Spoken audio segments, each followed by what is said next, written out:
Bueno, bien. ¿Qué tal? ¿Cómo están? ¿Todo bien? Eh, a ver, para hoy teníamos todo lo que venía después de la práctica de repaso número 3, la de que estuvimos charlando el otro día de, ¿cómo se llama? De distribuciones bivariadas, multivariadas, distribución conjunta, condicional. Cuéntenme si de eso quedó alguna duda, si pudieron hacer los ejercicios, quieren preguntar algo, si no ya avanzamos con el resto.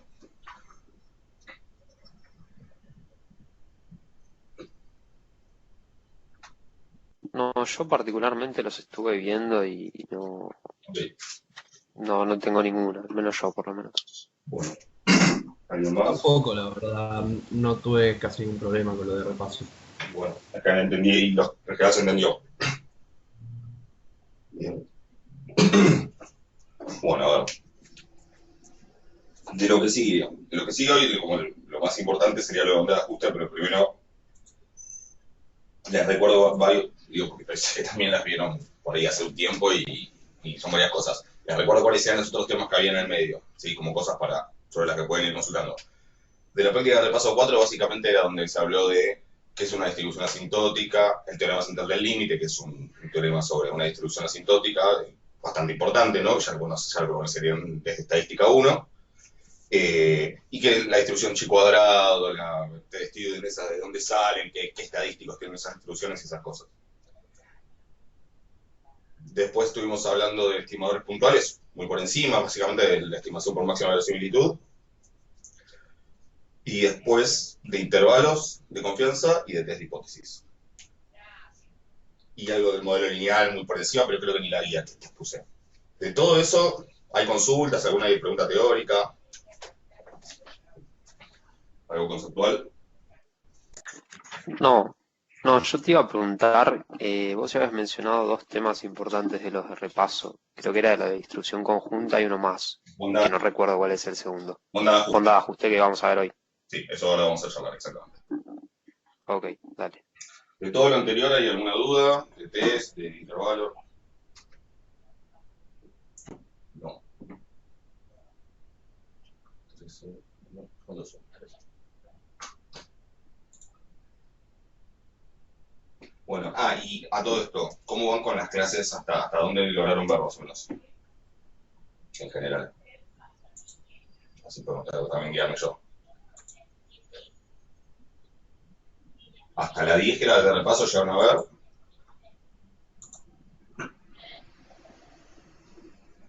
A mí me Sí, falta. yo vi hasta las 10.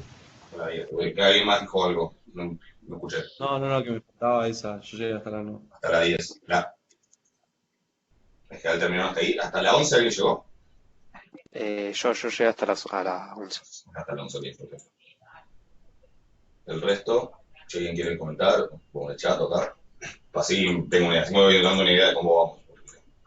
Porque obviamente es una dinámica un poco distinta a la de un curso regular. A ver las clases. Sí, la 10 es la última de repaso, ¿no? Creo que sí, que era esa la última. Sí. 10 modelo lineal y con modelo, listo. La 11 introducción, ok, a los procesos totales.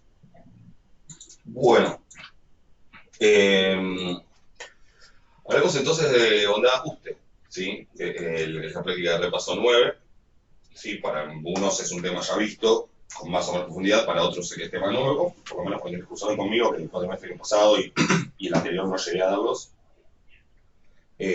Así que escucho consultas. Básicamente vimos dos tipos de test de pruebas de onda de ajuste. Las pruebas y cuadrado, que también la misma idea de la prueba y cuadrado se aplica en general a otras cosas como el análisis de independencia de atributos, pruebas de homogeneidad, otro tipo de pruebas relacionadas, pero que se pueden poner en el mismo marco. Nosotros específicamente la estamos usando para lo que es onda de ajuste.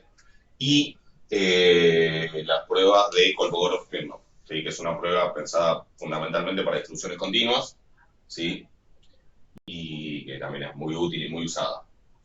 Después, creo que lo que he comentado esto en la teórica, hay un montón de pruebas, hay otras pruebas de bondad de ajuste, y lo que hay son muchísimas pruebas de bondad de ajuste para distribuciones específicas. Particularmente, para el caso de la normal, hay, al ser tan usual el supuesto de normalidad en un montón de contextos, hay muchas pruebas que específicamente son para la normalidad. O sea, probablemente nosotros vamos a llegar a ver una que está de Jarque-Vera, que se usa mucho cuando uno hace series de tiempo. Pero bueno, básicamente lo que estamos viendo acá es prueba de chi cuadrado y prueba de Kolmogorov mismo. Cuéntame. Dudas, consultas teóricas, ejercicios. Hola, profe, ¿se me escucha? ¿Se escucha? ¿Qué tal, Nicolás? Sí. Sí, yo quería saber más o menos la cantidad de categorías que hay que usarse. ¿Siempre tiene que ser la más alta posible? Y como que idealmente sí, en el sentido de que, a ver, digamos, cuando tenés una distribución discreta, ¿sí? Como que lo lógico es empezar por decir, bueno, no sé, el rango es de 0 a infinito, los enteros, probamos con 0, 1, 2, 3, 4, 5, y en algún momento obviamente se te corta, primero porque la muestra es finita y hasta ahí llegas. Pero obviamente lo más probable es que además esos últimos tengan muy poca probabilidad, acumulen muy poca probabilidad. Con lo cual después, cuando multipliques por n, no se va a cumplir la condición esta de que los E sub i sean todos mayores o iguales a 5. Entonces, Claro, a mí me pasaba eso. exactamente, o sea, tiene un límite, o sea, tenés como dos cosas que te juegan. Si vos haces muy pocas categorías, estadísticamente lo que vas a tener es que el estadístico tiene muy pocos grados de libertad y eso en general, como que uno siempre lo evita porque supuestamente la prueba va a ser menos potente, ¿sí? Va a tener menos capacidad de detectar una hipótesis nula falsa. ¿Sí? Es decir, si la distribución no es la correcta, no se va a dar cuenta. ¿Sí? Y tiene lógica, porque digamos que si yo te digo, pensemos en el extremo, en el que pierdo todos los grados de libertad. Si yo te digo, bueno, agarre, pongo todo acá. Digo, bueno, los valores de X, los observados, los esperados. Bueno, observé en total 200, ¿sí? Ponerle que el n es 200. Y bueno, y acá pongo todos los valores de 0 hasta 10. Pongámosle que se fuera el rango. Y los 200 los pongo acá. Claro. El grado va a ser 200. ¿Sí? ¿Cómo hago para darme cosas? Ahí obviamente es absurdo. ¿Sí? Pero incluso si lo dividís en dos, es como que estás perdiendo mucha información. ¿No? Obviamente, cuando separado lo tengas, va a ser mucho más claro. Incluso intuitivamente, si uno mira los números a simple vista, va a ser más claro si eso no es. Porque además perdés también detalles. Por ejemplo, podría ser, imagínate que tenés esto. 0, 1, 2, 3, 4. ¿Sí? Y que lo esperado es, para un n de 200, para que lo esperado es 20, 100, 50 y 30. Ahora estoy poniendo cualquier cosa, pero vamos a acomodar. Vamos a organizarnos. 20, 100, 50, 20 y 10. Pongámosle. Es lo esperado de cada uno de esos. Y vos te encontrás con 100, 30, 0, 70 y 10. ¿Sí? Ni me gasto en hacer la cuenta, digo. Uno mira y ¿qué dice? No importa la hipótesis, la hipótesis es determinar la distribución. ¿Qué me dicen estos números? A simple vista. Y ya lo que tenés no coincide mucho con lo esperado. Claro, o sea, nada que ver. ¿Sí? O sea, nada que ver. Lo que debería ser si la distribución es la que yo estoy poniendo la hipótesis nula y lo que realmente pasó, la verdad que nada que ver. Después uno puede ver con el p-valor, bueno, qué tan nada que ver es, pero digo, ya a simple visto, no ve que acá voy a rechazar, pero de cabeza. Ahora, por ahí que vos agruparas, que obviamente acá no hace falta porque la condición se cumple. Tenés un n grande y cada uno de los SUV son relativamente grandes, pero ponele que por lo que fuera elegís otras categorías. Y elegís tipo aunar estas dos y esta dejarla suelta. ¿Qué te queda en la nueva tabla?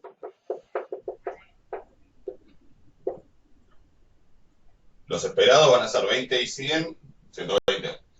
Pero acá 50, 20, 70, acá 10. Y los observados, 130. Acá creo que puse cualquier número, me parece. Puede hace que no me sume? Ah, no. No, sí, perdón, me puse... Bueno, pongámosle 60 acá porque no me sumo. Pero no importa, sigue siendo recontra distinto, ¿no? Sí, sí. Bueno, entonces me queda 60, 130 y 10. Ahora sí suma, ¿no? Ok. Y ahora, si lo mirás así, te animaría. Está más acorde. Por lo menos no me animo a decir que nada que ver. Habrá que ver si esas diferencias de 10 acá, de 10 acá, son significativas o no, pero claramente es completamente distinta la situación acá que digo nada que ver. Entonces, digo, entre otras cosas, al comprimir categorías, lo que perdés también es ese nivel de detalle de, ¿cómo se dice?, de desagregación, ese detalle que te da la desagregación de los datos. ¿Sí? O sea que está claro que sí. Por un lado, quiero tener la mayor cantidad de categorías posible. ¿Ok? Está bien. Está bien, gracias, profe. ¿Y qué tengo en contra de eso? Digamos, ¿qué es lo que me tira para el otro lado? Fundamentalmente, el tema ¿no? De la restricción de los SUV. Si yo desagrego demasiado, probablemente van a empezar a aparecer categorías con unos SUV muy bajos. ¿Ok? O sea que eso me marca un límite. ¿Sí? Por el tema de que después la distribución asintótica del estadístico valga y eso. O sea que eso me marca un poco un límite que me obliga a veces a agregar cosas que inicialmente las tenía desagregadas. Lo hago lo menos posible. De todas maneras, piensen que lo del mayor a 5 es un mínimo, o sea que de repente, a lo mejor, si lo quieren agregar un poco más, tampoco está mal. Digo, juegan esas cosas en contra. Y además, obviamente, también un tema después de practicidad de los datos. Si vos, sobre todo cuando tenés variables continuas, tenés que elegir intervalos, y bueno, no los vas a ganar ni muy chicos ni muy grandes. ¿Sí? Muchas veces se pueden usar las reglas, no sé si se acuerdan, pero hay unas reglas en estadística 1 para determinar la cantidad de intervalos para hacer un histograma. ¿Te suena? Hay varias, estaba creo que la de Sturges y la de no sé quién más. Una era la raíz cuadrada de n, otro era el logaritmo en base de 2 de n, cosas por el estilo. Esas reglas también pueden servir para decidir aproximadamente una cantidad de intervalos cuando tengan datos continuos y tengan que agregarlos. Claro, a mí me pasó en los ejercicios que tenían intervalo en el continuo, que estuve todo el tiempo cambiando los intervalos porque no me daba lo esperado. Claro, ahora, por ejemplo, a ver. Sí, bueno, en algunos están los temas, pero claro, en el 7, por ejemplo, están los datos sueltos, ¿sí? Claro. Y son 25 datos, ¿sí? Una regla ahí podría ser, esperen que voy a buscar, porque la verdad que, si les voy a decir que me desacuerdo de memoria, les estaría mintiendo. Esperen que un buleo. Por ejemplo, ya le voy a buscar el histograma.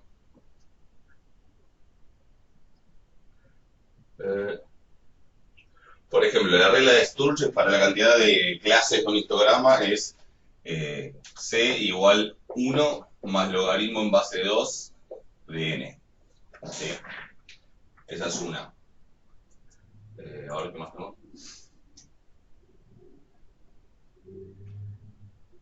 Construcción. Bueno, no me acuerdo. Ahora no voy a encontrar otra. No, mira. Una medio.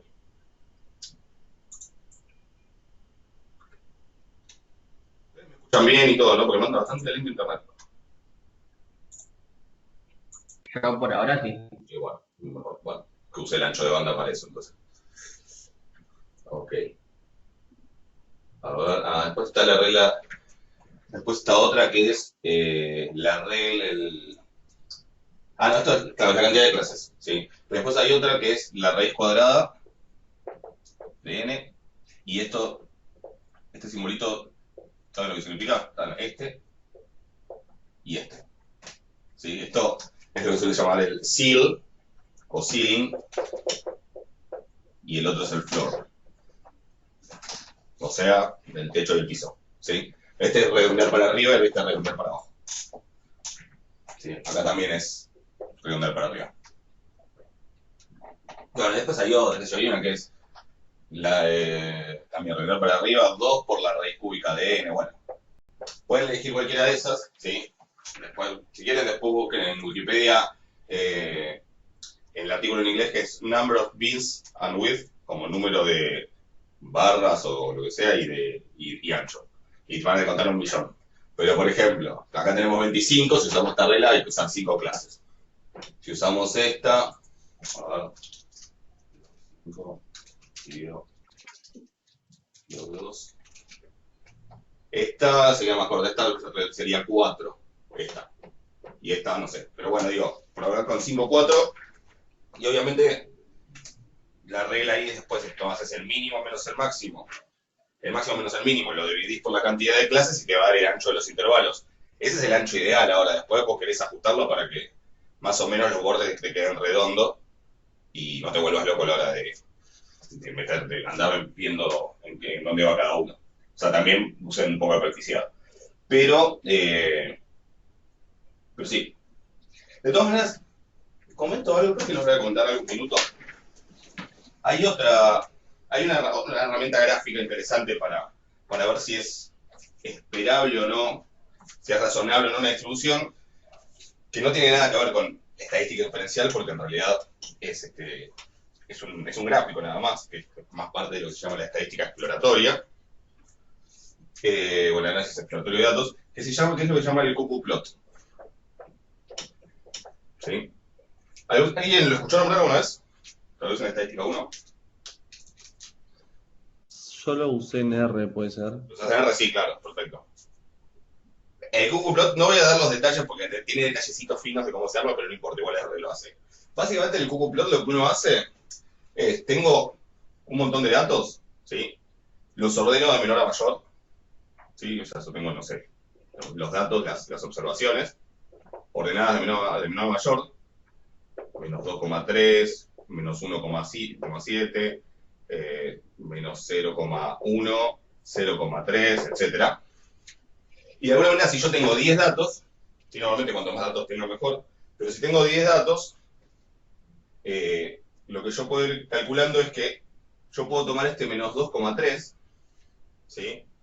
Como el cuantil que acumula, si empiezo a estos valores muestrales como la distribución muestral, lo que se llama la distribución muestral, este menos 2,3 sería el valor que acumula qué probabilidad. Bueno, si de 10 datos es el primero, se acumula un décimo, ¿sí? O sea que este es como lo que se llama la distribución acumulada. De hecho, definimos esto cuando vimos, ¿cómo se llama? Kolmogorov-Smirnov, ¿sí? Me digo que se basa en la misma idea, en comparar función de distribución muestral con función de distribución poblacional, ¿sí? Por ejemplo, la de XY, cada uno de estos XY, la muestral acá va a ser un décimo, acá va a ser 2 décimos, y así hasta 10 décimos, hasta 1. ¿Estamos de acuerdo?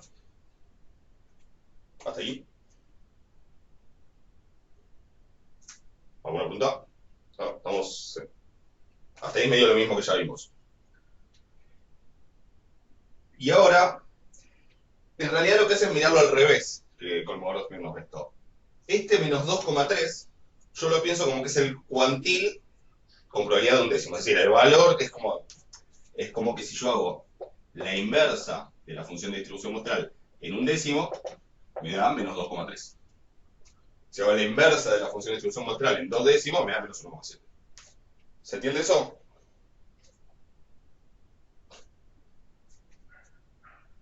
Sí, ¿no? Sí, sí. ¿Se entiende? Sí, sí, se entendió. Necesito feedback porque encima que no les puedo ver las caras para ver si me están mirando, aunque sea. Necesito siempre feedback. Entonces, en Kolmogorov-Smirnov, ¿qué haríamos? Veríamos la función de distribución poblacional evaluada en menos 2,3 y veríamos si son parecidas. El caso extremo, en el que son exactamente las mismas probabilidades acumuladas, y entonces, bueno, obvio que no obvio que es, pero obvio que no rechazo ni por casualidad, ¿sí? Acá es al revés, acá en realidad lo que voy a hacer es ver cuánto es el cuantil poblacional correspondiente a un décimo, a 2 décimos, etcétera, y obvio que si dieran lo mismo, es claro que es muy razonable suponer que la distribución muestral es la que estoy asumiendo. ¿Se entiende? ¿Hasta ahí? ¿Estamos? O sea, supongamos que me dieran lo mismo todas, que sería re claro que que la distribución es la correcta, ¿sí? O que puedo suponerla por lo menos. O sea, tendríamos que comparar este con este. el de 2 décimos, que es menos 1,7, con el poblacional, el de 2 décimos, ¿sí?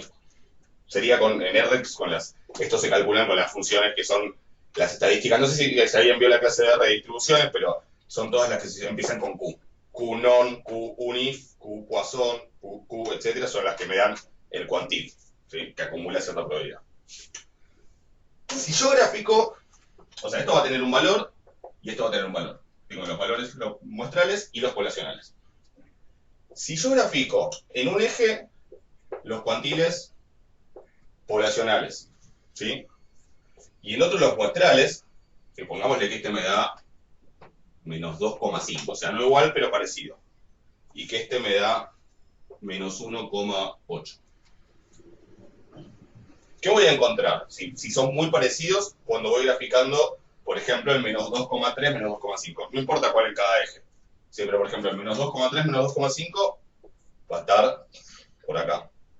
Menos 2,3, menos 2,5. ¿Sí? Y marco este punto. Después marcaré menos 1,7, menos 1,8. Lo pongo en cualquier lado. Pero marco este punto. Si son todos muy parecidos o si fueran exactamente iguales los 10 datos, ¿qué me encontraría qué pasa con esos puntos? Formaría una función lineal, Claro. toda una recta. Generan sobre una recta. Y de hecho, ahora esto se puede generalizar, pero en este caso no cualquier recta, sino qué recta.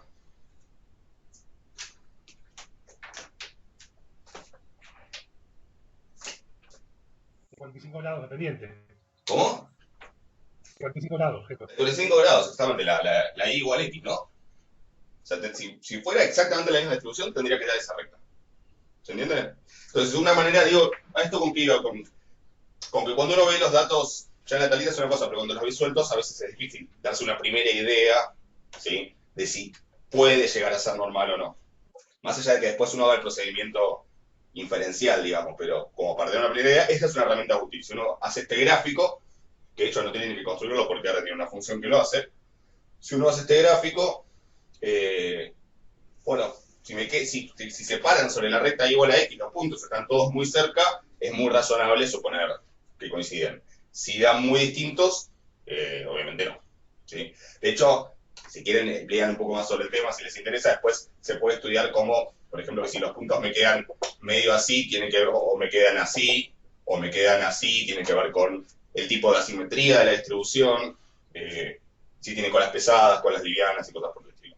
Pero esa es la idea básica.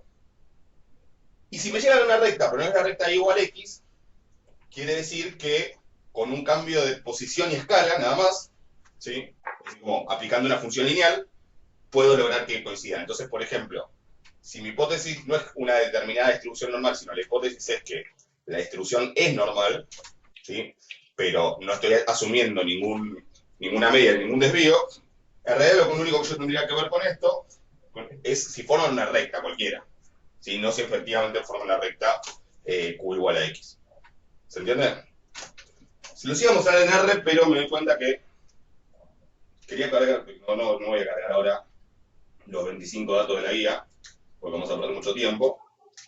A lo sumo les puedo generar una distribución, les puedo generar unos aleatorios, ¿sí? Ahora, espero.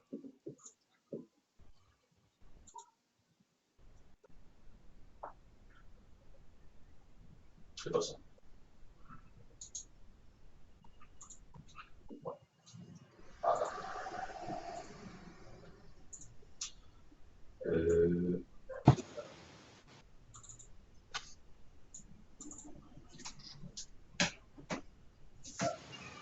Bueno, díganme cuando vean.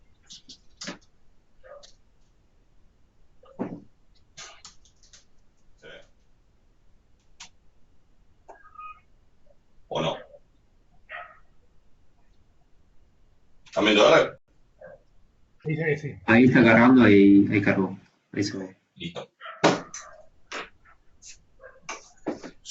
Esto lo podrían hacer, por ejemplo, con los datos que están en el ejercicio 7 de la guía. ¿Sí? Yo no lo voy a cargar ahora todos uno por uno porque vamos a perder un montón de tiempo, pero voy a generar 25 datos con una distribución normal, pero para que vean les voy a poner una media de 4 y un desvío de 5, por decir cualquier cosa. ¿Sí?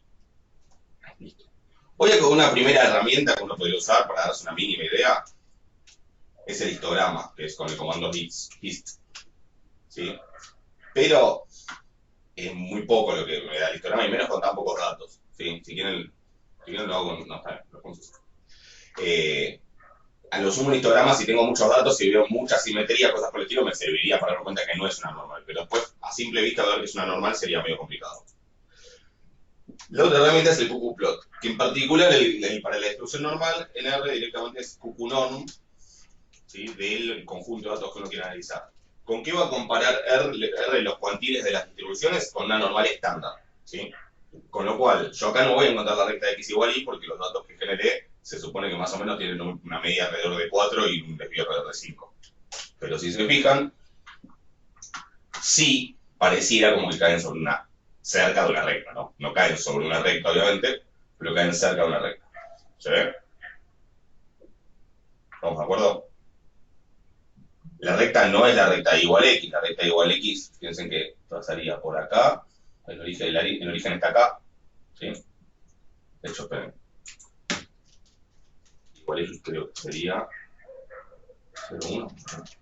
No, así está acá. Esa sería este gráfico de la recta igual x. Como hay diferente escala, se ve como más chata, pero esa sería la recta. Obviamente no es esa recta. ¿Por qué? Porque los datos no vienen de una normal 0,1. Pero sí me da una recta, por lo cual viene de alguna normal. ¿Se entiende? ¿Se vea? Bueno, después para comparar con otros, para comparar con otras distribuciones, en general lo que se hace es generar los cuantiles teóricos usando Q en el R, con, por ejemplo, Q unif sería para generar cuantiles de una distribución uniforme, con lo que sea, y acá habría que poner qué cuantiles necesito, no lo voy a hacer ahora, pero habría después, una vez que tienen generados estos datos teóricos, pueden usar QQplot y poner como argumentos, dos argumentos que sean los dos conjuntos de datos que quieren comparar.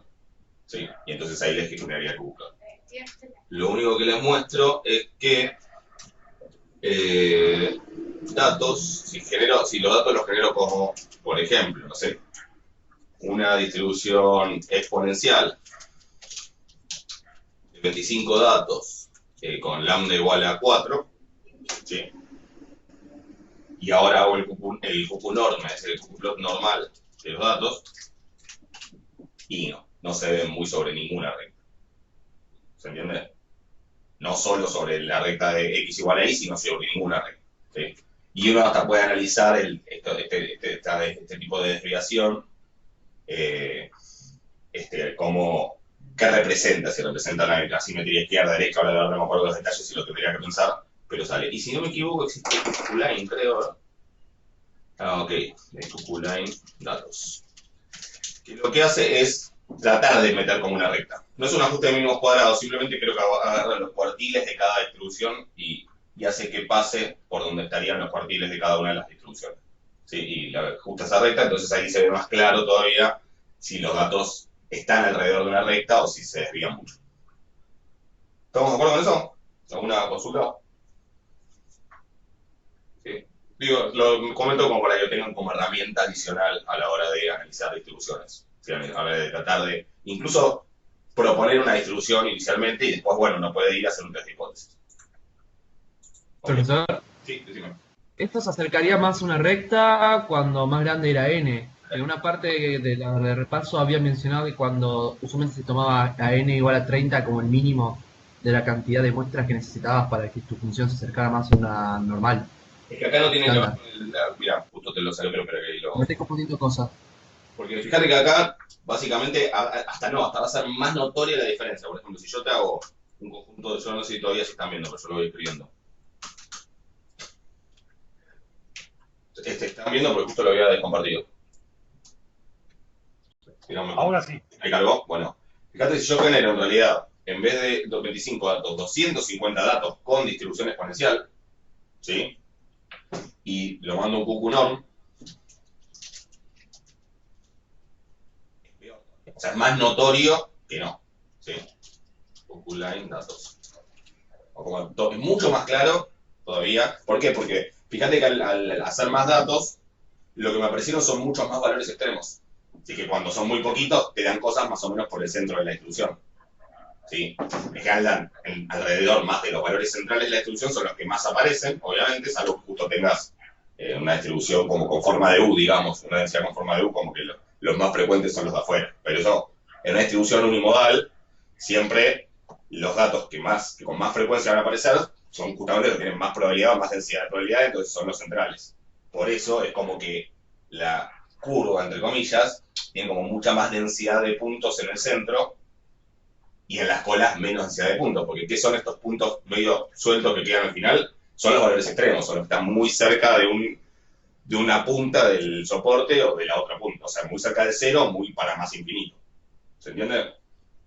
Entonces, Que sí, ahora se entiende un poco más. al tener más datos, te aparecen los valores extremos. Al tener muy pocos datos, es muy poco probable que te aparezcan valores extremos, que son los que más te van a diferenciar la distribución de la normal, en este caso. ¿Se entiende? O sea que todo lo contrario, con más datos va a ser todavía mucho más clara la diferencia. Perfecto, se entendió. Entiendo con pero que en realidad de alguna manera es lo mismo, con que dijimos que para que se necesitaba n mayor a 30, que ese n mayor a 30 tiene que ver con una cuestión de, para que la distribución del estadístico se parezca a la distribución asintótica. ¿Sí? Y entonces tenga sentido usar la distribución chi cuadrado para encontrar el p-valor o los límites. ¿Se entiende? Sí. Pero de todas maneras, vale también lo mismo. Más allá de esa restricción en la distribución, que ponele que vos conocieras la distribución exacta del estadístico, ni tendrías que pensarlo, de todas maneras, siempre un test hecho con pocos datos va a ser mucho menos potente que un test hecho con muchos datos. Es decir, va a ser un test con mucha menos capacidad de darse cuenta que la distribución no es la supuesta, que un test que tiene muchos datos, que va a tener mucha capacidad de rechazar una hipótesis nula falsa. ¿Sí? De darse cuenta que la distribución no es la que estás poniendo en la hipótesis nula. Y acá va a ser lo mismo. Con pocos datos.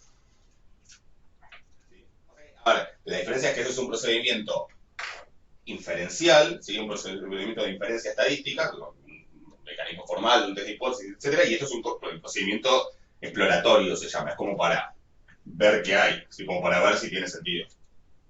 Pero fíjate si yo hago, no sé, 5 datos. Y Google ahí. ¿Estamos seguros que esto no viene una normal? Y este de acá me genera sospecha, ¿no? El de la punta, que es justamente una especie de outlier. Y aparece porque la exponencial es demasiado diferente a la normal, entonces enseguida aparecen diferencias entre una y otra. Pero si esto fuera una t-student, y yo no sé si te das cuenta rápido. Por ejemplo, si hago una t-student, veremos la diferencia. Si hago una t-student con 5 datos, y nada. Hay grados de libertad, vamos a ponerle de 3, qué sé yo.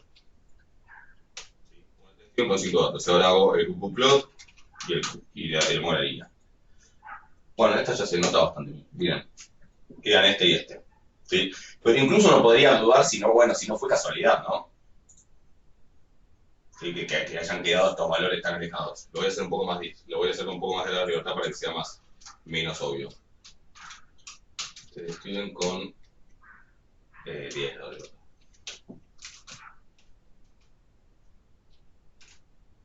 ¿Sí? Como de vuelta, aparece 1 acá, pero como que no está claro. Si yo lo hago con 25 datos, lo mismo.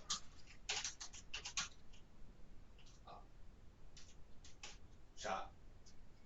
Acá se empieza a desviar un poquito. Pero si lo hago con 250 datos, igual obviamente esto a veces no da por una cuestión de aleatoriedad. Y ahí ya se empieza a ver cómo esta cola se aleja. ¿Sí? Y si lo hago con 1000 datos va a ser más obvio porque van a ir apareciendo justamente esos outliers que se alejan.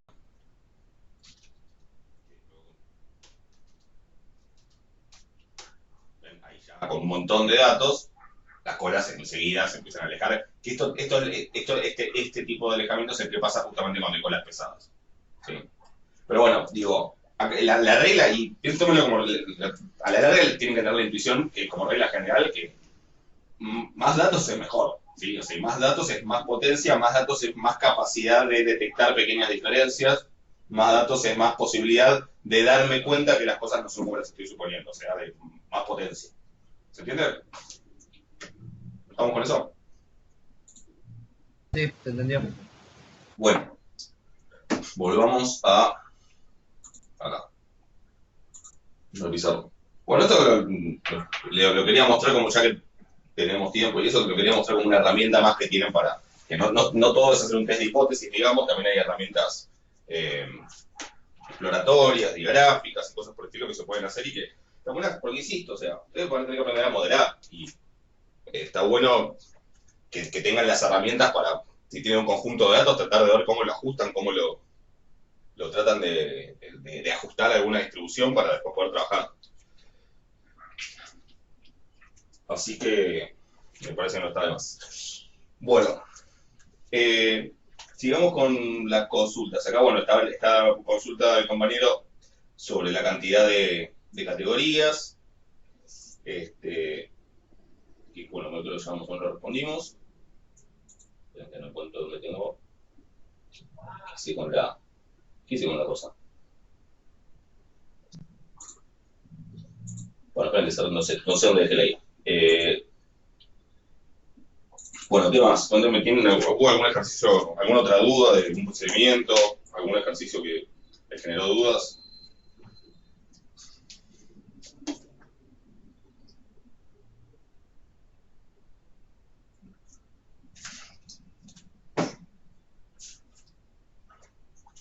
Yo, profe, tenía otra consulta sobre los grados de libertad cuando los restamos.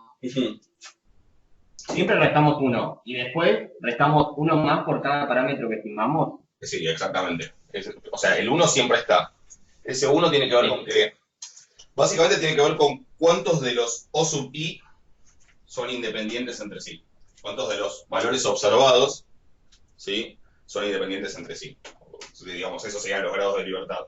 Esa es la explicación intuitiva. Después todo esto tiene una justificación teórica formal, pero la idea intuitiva es que si vos tenés, ponele, 1, 2, 3, 4, vas a tomar una muestra de tamaño 100, y los O sub i que tenés, los valores observados que tenés son 50, 3, no sé yo, me la estoy complicando la vida, 7, puede ser cualquier cosa No, tiene que ser sí o sí 40. Tiene que ser sí o sí 40, exactamente. O sea que ahí ya es que, digamos, ¿cuántos hay de ahí libres?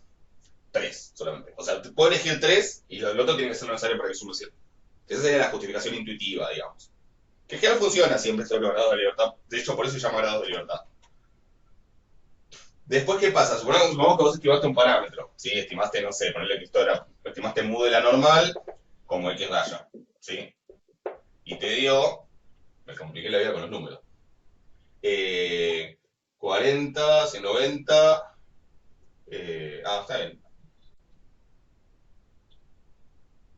No, perdón. ¿Cómo voy a hacer X raya acá? Es una pregunta básica, pero que yo ya lo estaba haciendo mal. O sea que aprovecho para que lo discutamos.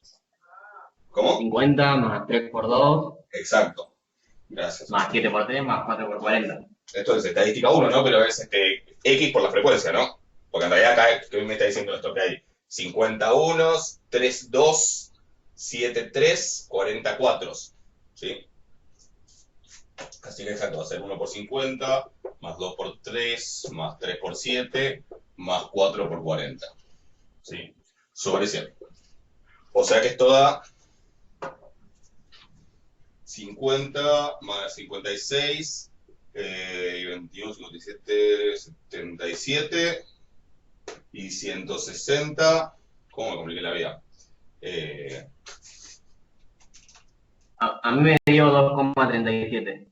¿Cuándo? 2,37. Ok, sí, perfecto. Toqué cualquier cosa. Bueno, 2,37, ok. Bien. Entonces mírenlo al revés ahora, esto. Si yo les digo, tengo 100 datos y el promedio es 2,37. ¿Sí? ¿Cuántos de estos puedo poner? ¿Cuántos de estos puedo fijar libremente? Y yo acá puedo poner cualquier cosa, ¿sí? No sé, qué sé yo, 10, 50. Sí, vamos a números medio complicados. Ahora, si yo pongo cualquier cosa acá, ¿sí?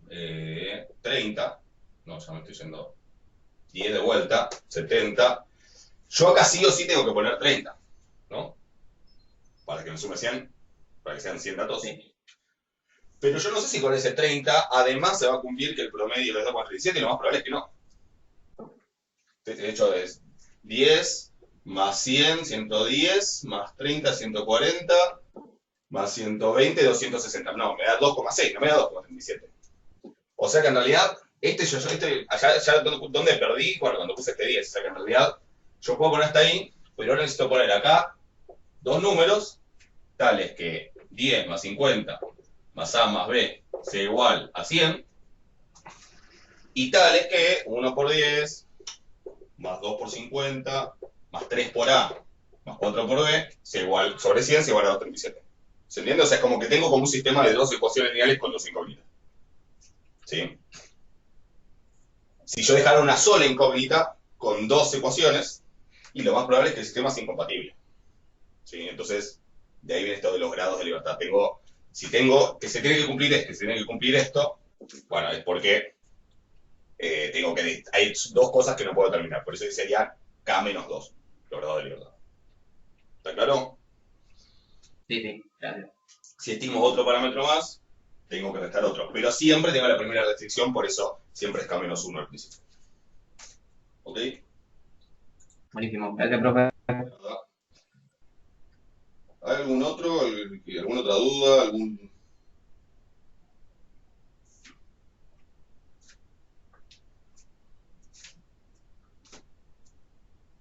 ¿Llegaron a hacer alguno de Kolmogorov?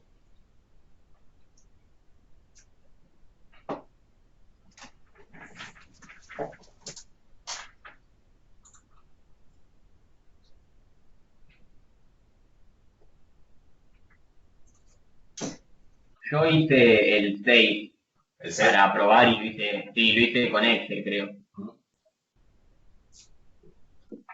Ok. ¿Quiere decir que tiene la beta 3.1? Sí. Perfecto. ¿Alguien no hizo nada de Kolmogorov? De última hacemos uno para probar. ¿Está claro?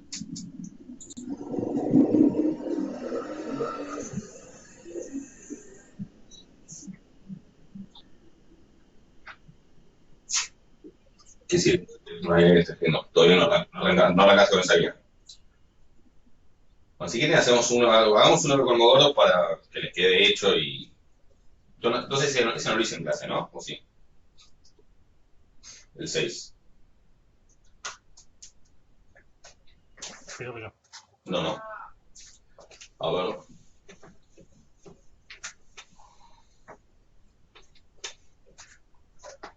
A ver. El 6. Bueno, el 6 pero con Kolmogorov. O sea, el 6 hecho con Kolmogorov. Sí, que sería el ejercicio 8. ¿Sí? Me da una tabla de frecuencias donde tengo, bueno, el anterior es la proporción de cumplimiento de venta, no sé. Sí, proporción de cumplimiento. Si como es una proporción, un número entre 0 y 1 puede tener sentido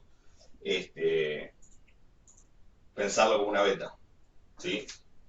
Porque es una proporción porque es un número entre 0 y 1. De hecho, si vieron algo de esta diferencia bayesiana, ¿alguien ve algo de estadística bayesiana que no haya sido que puso conmigo? No, nada, yo no vi nada de eso. Nada. ¿Alguien? No, tampoco. ¿No? ¿Alguien con Miguel no lo vieron?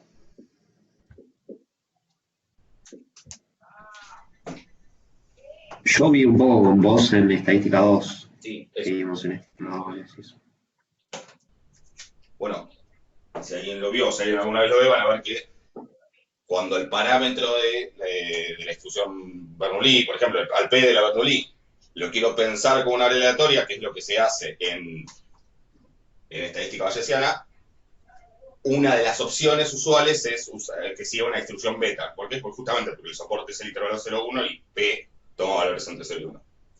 Pero bueno, acá es una proporción, no es que es el parámetro P, es una proporción, así que tiene sentido que sea una beta.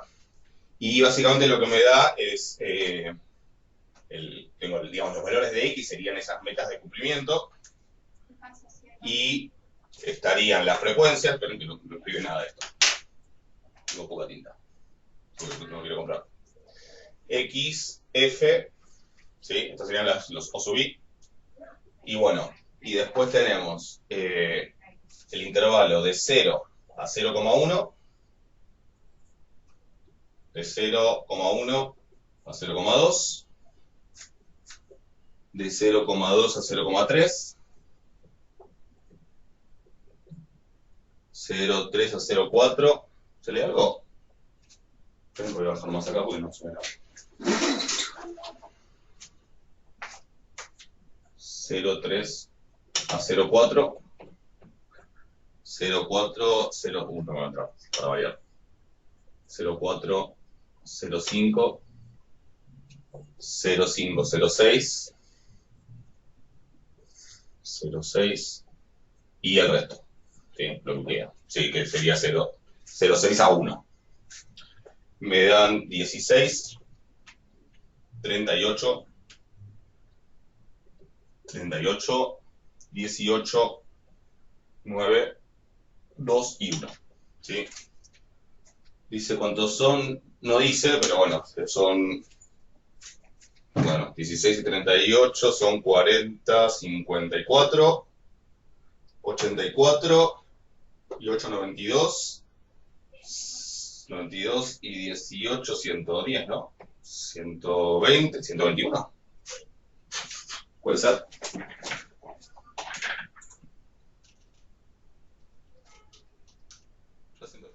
Creo que 122. Sí, 122, bueno, a ver, qué sé yo. Una prueba más de que los matemáticos no somos buenos haciendo cuentas. A ver. 122. Esos son los observados. ¿Qué hacemos con eso para ir a Kolmogorov? ¿Sí? ¿Qué necesito para la prueba de Kolmogorov primero?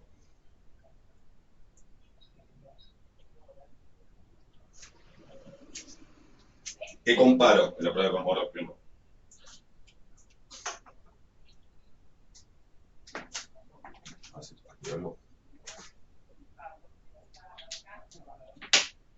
¿Qué comparo? Lo compras con la beta 3.1, ¿verdad? Sí, pero ¿qué cosas comparo entre la muestra y la beta 3.1? No comparo los valores observados en cada categoría o sea, no comparo las frecuencias observadas de cada categoría con las frecuencias esperadas de cada categoría. Comparo otra cosa. ¿En qué cambia el enfoque al otro? Ahora. La frecuencia muestral con la poblacional, ¿no? Exactamente. No, las frecuencias no, porque estas serían las frecuencias en realidad. Esa es la que hacemos en la prueba G cuadrado. ¿Qué comparamos?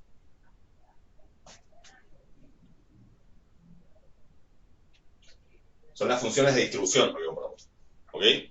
O sea, las F, o sea, las acumuladas. Serían las frecuencias acumuladas.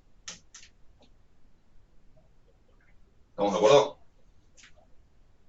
O sea, lo que voy a comparar es la función de distribución muestral, ¿sí? La acumulada de la muestra, ¿sí? Con la función de distribución poblacional, que en este caso va a ser la beta 3.1. ¿Se entiende? ¿Vamos? Sí. Sí. Vamos a hacer las cuentas un poco en R, así, además, ya que el pizarrón no sabe que no tengo casi tinta y no sé nada, hagamos las cuentas en R.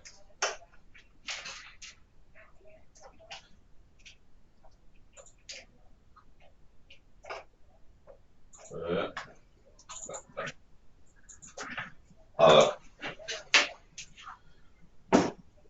Nuestros O sub I son 16.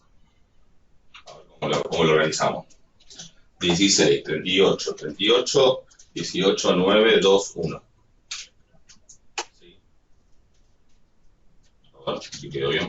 Ok, 122. ¿Cómo encuentro la función de distribución acumulada? Por un lado, yo puedo tener las probabilidades de cada uno, los P sub I, digamos, las frecuencias relativas de cada intervalo serían, ¿sí? Y las frecuencias relativas de cada intervalo van a ser, que eso sub I, dividirlos por 122, ¿ok? Si yo divido todos esos valores por 122, tengo lo que sería la frecuencia relativa a cada intervalo, como el equivalente muestral de lo que sería la probabilidad de cada intervalo, ¿sí? Vamos a ponerle FTR. ¿Estamos? Eso sería como la frecuencia relativa a cada intervalo, y obviamente esas cosas suman 1. Y ahora yo lo que tendría que hacer es ir acumulándolas. Es decir, este 0,13, que es la frecuencia relativa del intervalo que va de 0 a 0,1, ¿sí? También es lo acumulado hasta 0,1. ¿Estamos de acuerdo? Voy a poner los límites de los...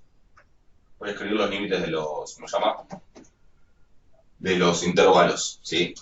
Los límites son 0, 0,1, 0,2, 0,3, 0,4, 0,5, 0,6 y 1.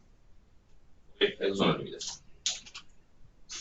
Entonces, este 0,13 es la frecuencia relativa del intervalo que va de 0 a 0,1. También es la frecuencia relativa acumulada hasta 0,1, es decir, es la función de distribución muestral en 0,1. ¿Se entiende? Ahora, este 0,31, que es la frecuencia relativa del intervalo entre 0,1 y 0,2, no es lo acumulado hasta 0,2. ¿Cuánto es lo acumulado hasta 0,2? ¿Cómo calculo lo acumulado hasta 0,2? Más 0,3, 0,31.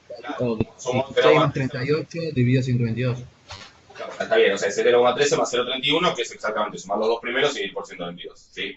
Si sumo estos dos primeros, voy a tener lo acumulado hasta 0,2. Si sumo los tres primeros, voy a tener lo acumulado hasta 0,3. Si sumo los cuatro, así, hasta llegar a lo acumulado hasta 1, que probablemente va a ser 1.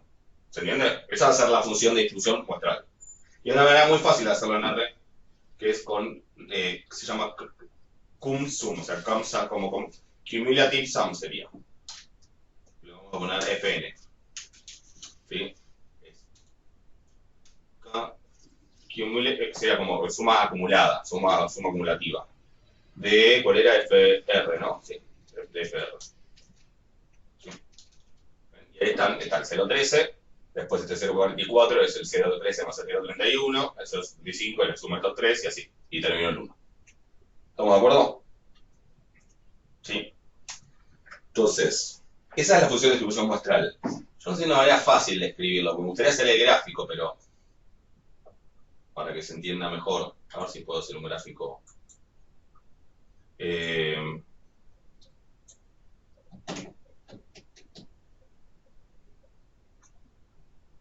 No sé cómo hacerlo rápido. Debería haber una forma fácil de hacer un gráfico que sea una escalera, porque se imaginan, o sea, ¿se acuerdan cómo es el gráfico de la función de distribución muestral?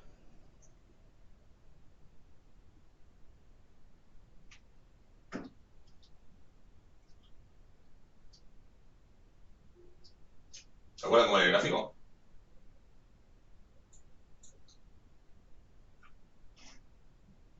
De la función de distribución muestral. O sea, estos números de acá son los acumulados hasta 0,1, hasta 0,2, hasta 0,3, etc. Voy a hacer algo fácil, pero que no es el gráfico. Si hago límites y frecuencias. ¿Qué cosa? Ah, no me da saber.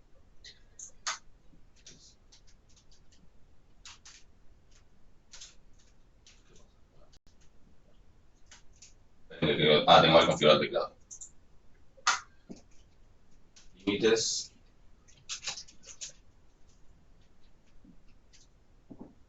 ¿Sí? Y frecuencias. ¿Qué son estos puntos? ¿Sí? Ya sé, no, le voy a agregar un 0 pues, para que quede mejor.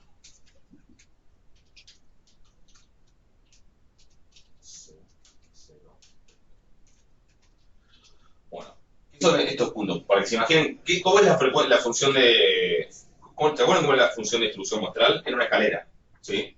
Porque la pienso como una variable discreta, ¿sí? Como que, bueno, como que esos valores que tomó serían como los valores del rango, ¿sí? Entonces, hasta 0 no tengo nada, ¿sí? O sea que en realidad la función de distribución muestral vendría una recta, hasta que llego acá, que sería en 0,1, ¿sí? Y pegó el salto hasta 0,3. ¿Estamos de acuerdo? A partir de ahí sigue siendo una recta horizontal, hasta que llego a 0,2, donde pego otro salto, un salto de 0,31, que me lleva a 0,44. Y así sigo, escalera, hasta que llego acá a 1, y a partir de ahí es una recta horizontal en 1. Ahí estamos, ¿se entiende eso?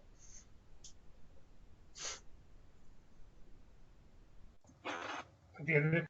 ¿Se entiende? Ok. Y lo que tenemos es también la función de distribución de la beta, ¿sí? La función de distribución de la beta sería, tiene este gráfico, la función de distribución de la beta 3,1,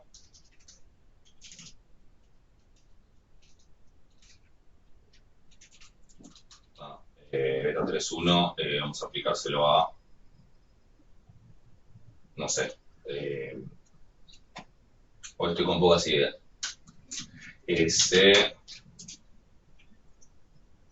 A ver, esperen, déjame pensar un segundo. Sec 0,1.01.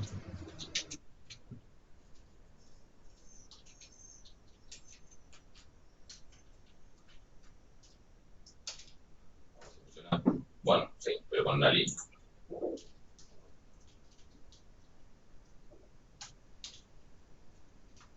Okay. Y esa sería la función de distribución de la beta. ¿Sí? Puedo poner los puntitos encima, así está. O sea, piensen que esta es la función de distribución teórica, la unidad de la beta, ¿sí?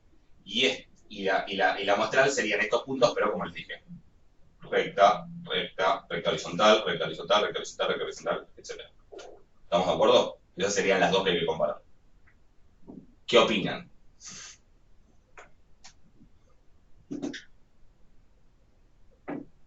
¿Va a resistir una hipótesis? ¿Va a resistir un test esto? No. No, está lejísimo.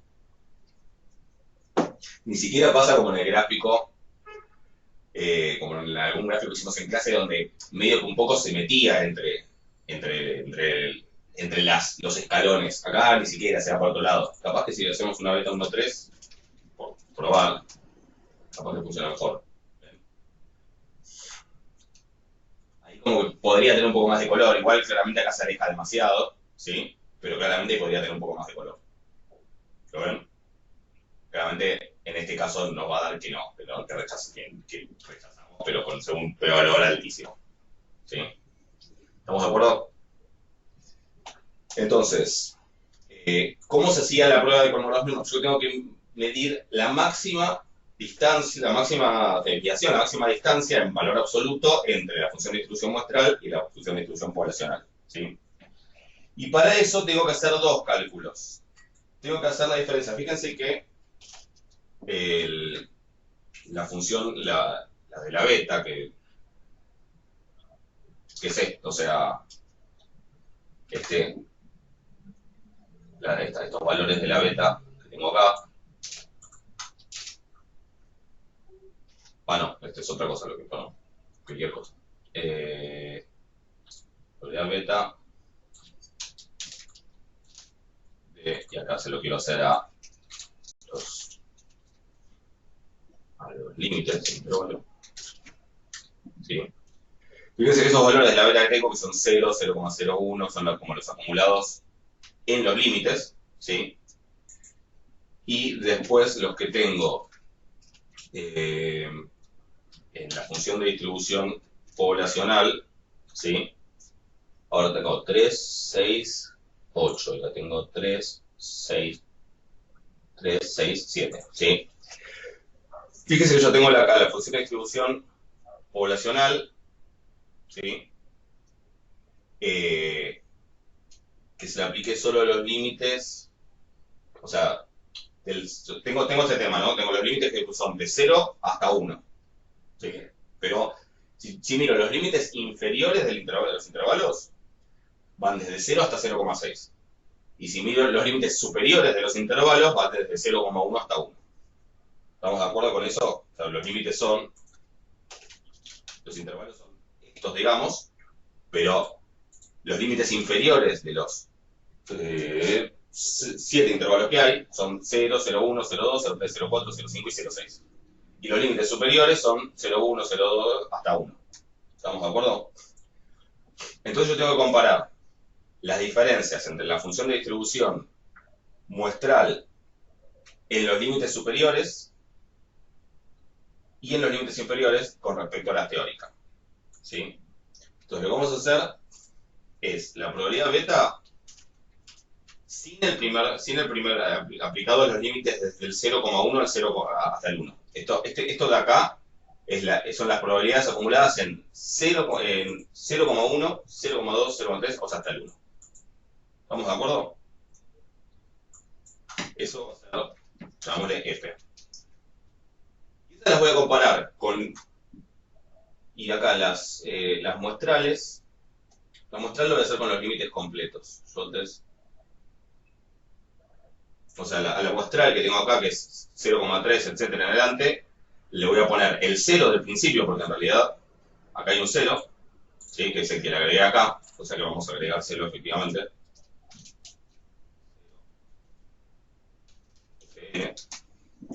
Pues ahora sí la muestral empieza en 0, ¿sí? Corresponde, cuidado, ahora sí empieza en 0 las muestrales, que corresponde a este primer punto acá, ¿sí? Y entonces yo ahora voy a comparar estas poblacionales, los voy a comparar con todas las muestrales hasta los límites superiores, desde el 0 hasta acá, y voy a hacer la diferencia en módulo, y también voy a hacer lo mismo, pero con los que van desde acá hasta acá. ¿Se entiende? ¿La idea? Claro. Esa es la cuenta que tengo que hacer. Tengo que hacer los módulos de todas esas diferencias y tomar el más grande de todos. Ese es el valor del estadístico por módulo. ¿Ok?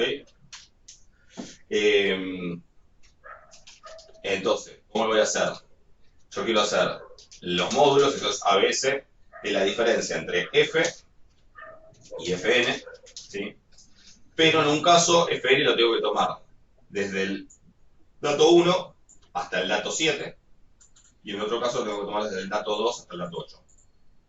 ¿Sí? O sea que en un caso, Fn va desde el dato 1, desde el dato 1 hasta el dato 7. ¿Sí? Bueno, estas 7 diferencias son las diferencias entre, esperen que les pongo de vuelta a cada una porque si no, no se entiende nada. Tengo la F, estas son las poblacionales, estas son las frecuencias acumuladas muestrales. ¿Sí?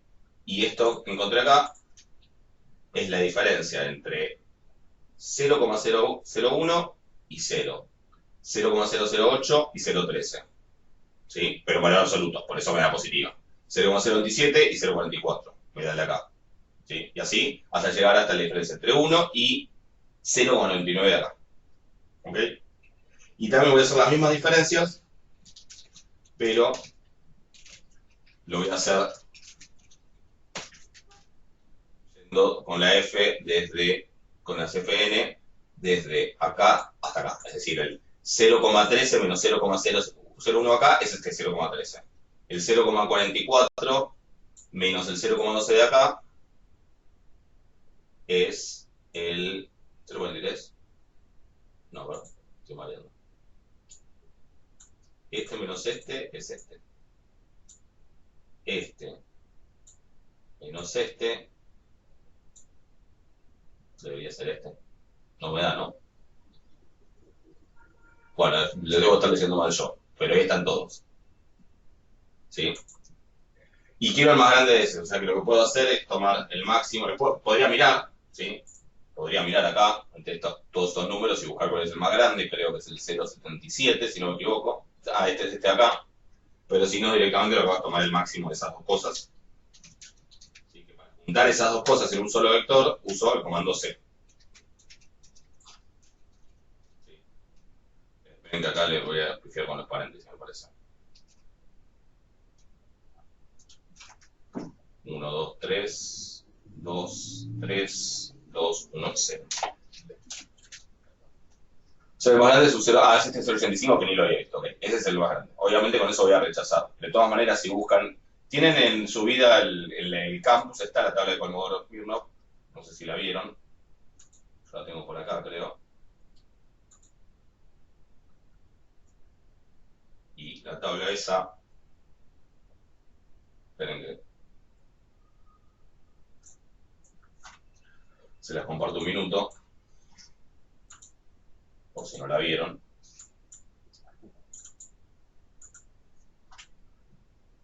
¿Dónde está?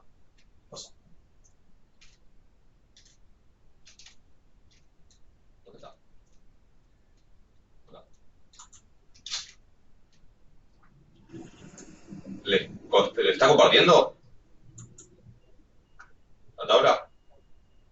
Sí, se ve. Perfecto. Entonces acá tenemos un N, N de, ¿cuánto era? 122. El N era 122, o sea que tenemos que tomar la distribución límite para más de 50. ¿Sí? Para más de 50 la distribución límite se hace haciendo estos números dividido la raíz de N. O sea que si queremos, qué sé yo, un alfa del 1%, ¿sí? De 0,01, con N de 122, tengo que hacer 1,62762 dividido la raíz cuadrada de N. ¿Sí? O sea, dividido la raíz cuadrada de 122. 1,62762 dividido la raíz cuadrada de 122. Eso da 0,14. ¿Sí? ¿Qué va a ser 0,14? El límite crítico. ¿Sí? ¿Y cuándo se rechaza? Bueno, cuando las diferencias son, ¿cómo? Grandes o chicas. Grandes. Obvio, ¿no? Si las diferencias fueran chicas, quiere decir que son parecidas las dos distribuciones y entonces no rechazo. Perfecto. Entonces rechazo cuando son grandes. O sea que rechazo si el estadístico es mayor que 0,14, que sería lo que me queda acá. Fíjense que 0,14 parece un valor chico para el estadístico, pero fíjense que ¿cuál es el soporte? ¿Cuál les parece que es el soporte? Que puede ser el soporte de la distribución del estadístico de Kolmogorov-Smirnov. En medio, es para pensarlo un minuto. Pero recuerden que el estadístico es la diferencia entre las frecuencias, entre la función de distribución muestral y la función de distribución poblacional. ¿Cuál les parece que es el soporte del estadístico? Es decir, ¿cuáles son los valores que tiene sentido que tome el estadístico? ¿Entre cuánto y cuánto?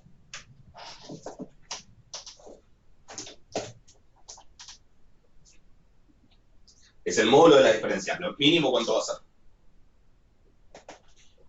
Y 0 y entre 0 y 1. Claro, entre 0 y 1. Mínimo 0, ¿no? Porque, bueno, todas las diferencias, si son exactamente iguales todos los valores, el módulo de la diferencia va a dar 0. ¿Sí? Y lo máximo que pueden distanciarse los valores poblacionales y muestrales es 1, porque que uno sea 0 y el otro sea 1, porque como son funciones de distribución, son probabilidades esos valores y por lo tanto están entre 0 y 1. O sea que la diferencia con máximo es 1, exactamente. Así que el soporte de la distribución es entre 0 y 1, por eso los valores van a ser chicos, o sea, el estadístico, o sea, chicos entre comillas, ¿no? O sea, valores entre 0 y 1. El límite crítico me da 0,14, ¿sí? Y el estadístico me da 0,80 y pico, ¿sí? O sea, los dos son 0, algo. Bueno, el 0,80 y pico es más grande que 0,14, o sea, así que obviamente hay que rechazo, ¿sí?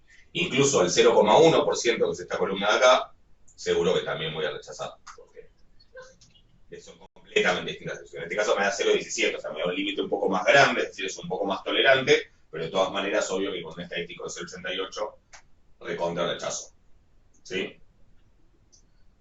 Y una vez más, para entender la lógica de esto del tamaño de la muestra y todo, fíjense qué pasa a medida que el tamaño de la muestra es cada vez más chico. ¿Qué pasa con los límites críticos?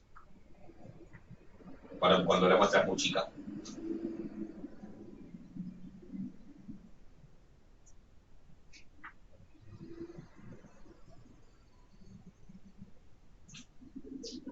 Y aumenta. Aumenta, ¿sí? ¿Qué me está diciendo esto? Si tengo pocos datos, incluso diferencias muy grandes entre las funciones de distribución, no me van a llevar a rechazar.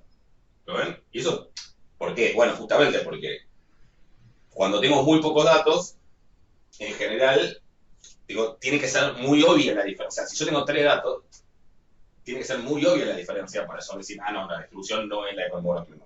¿Se entiende? Cuando tengo muchos datos, sí, como que el grafiquito de la escalerita se parece casi algo continuo y uno lo puede ver muy parecido. Pero cuando tengo, la regla es siempre la misma. Con pocos datos, los test son poco potentes, ¿sí? Tienen que ser demasiado obvias las diferencias para que yo diga, no, está bien, esto no es ni por casualidad una beta 3.1. ¿Se entiende?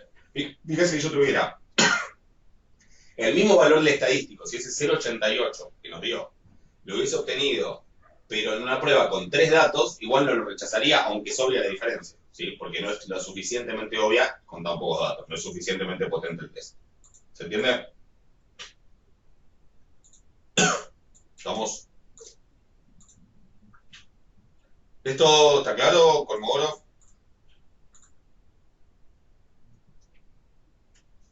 ¿Está claro? Sí, profe, está claro. Bueno, ¿alguna otra pregunta de este tema? No, sí, no voy a empezar con lo que sigue, con el primer tema, digamos, si la mayoría no vio el video, sí, igual si quien lo haya visto me quiere hacer alguna consulta, la puede hacer. Pero... a ver, ¿de esto alguna otra pregunta de bondad de ajuste?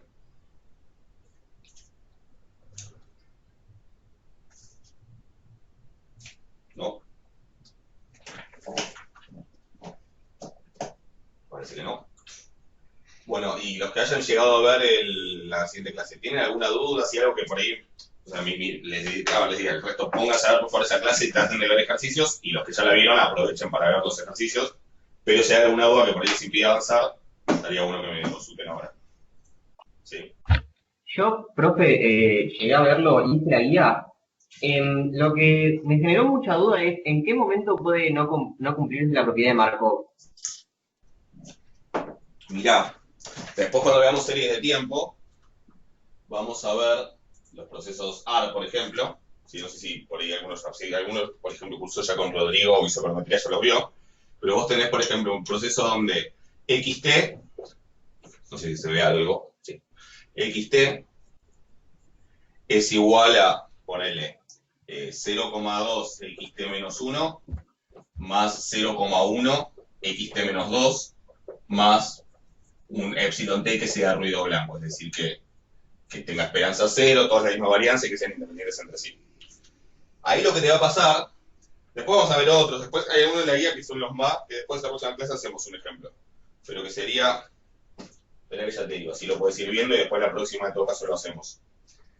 Espera que busco la guía.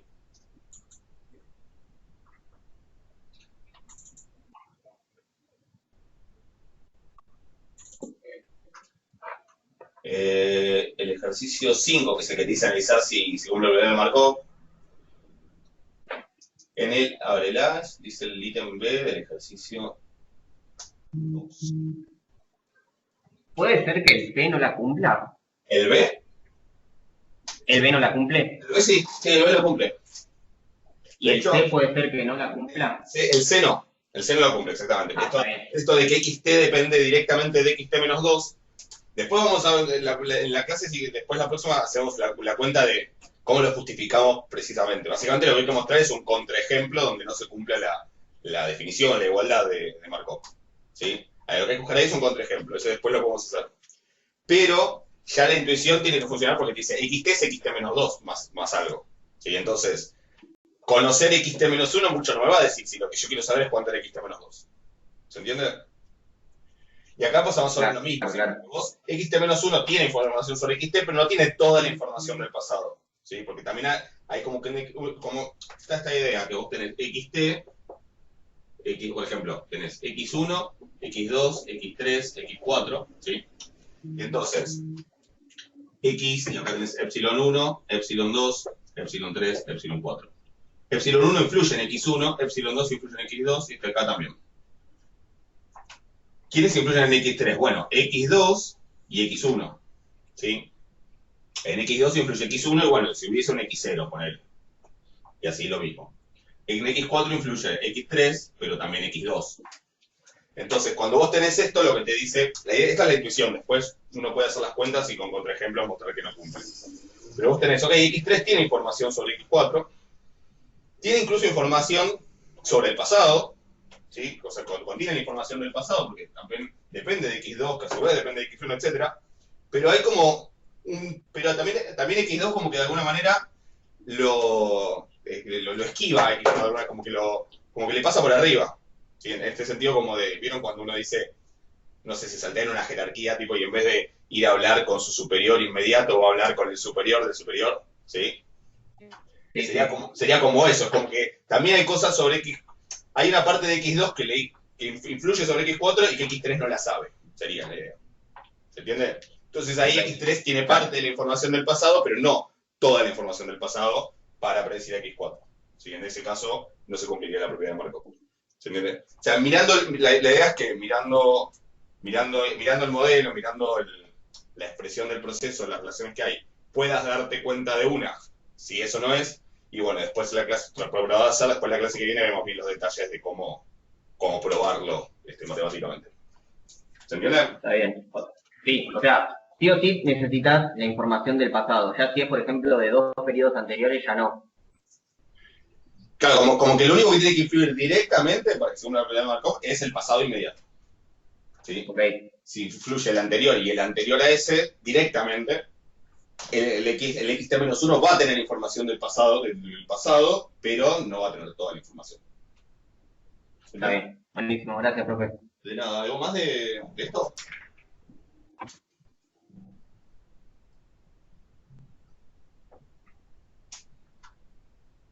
Bueno, el resto, miren esta clase, la 11, ¿sí? No les voy a decir que vayan, que también me van a marcar, o sea, quien quiere seguir avanzando, que avance, me parece bien, así se ahorra tiempo, pero bueno, lo que sí les sugiero es pónganse a full con ver la clase 11, ahora sí va a ser más lento el ritmo, pero también va a ser más complicado, les van a surgir muchas más dudas en el ejercicio porque son todas cosas nuevas, ¿sí? Entonces, vayan a ver la clase 11 y traten de ver la guía, por lo menos sentarse con la guía para tener dudas antes de la clase del jueves. ¿Estamos de acuerdo? De acuerdo. Vamos, bueno. Bueno, si no hay más preguntas, por mí estamos. Pero vengan con dudas después. Total, ahora sí pueden enfocarse en ese tema específico. ¿Alguna pregunta más? No. No, por mi parte ninguna. Bueno. No, por mí tampoco, profe. Bueno, listo. Entonces nos vemos el jueves. Sí, así que vengan con consultas. Por ahora. Bueno, que anden bien. Gracias. Buena semana. Chao, Bueno. profe. Gracias. Hasta luego. Ahora. Hasta luego.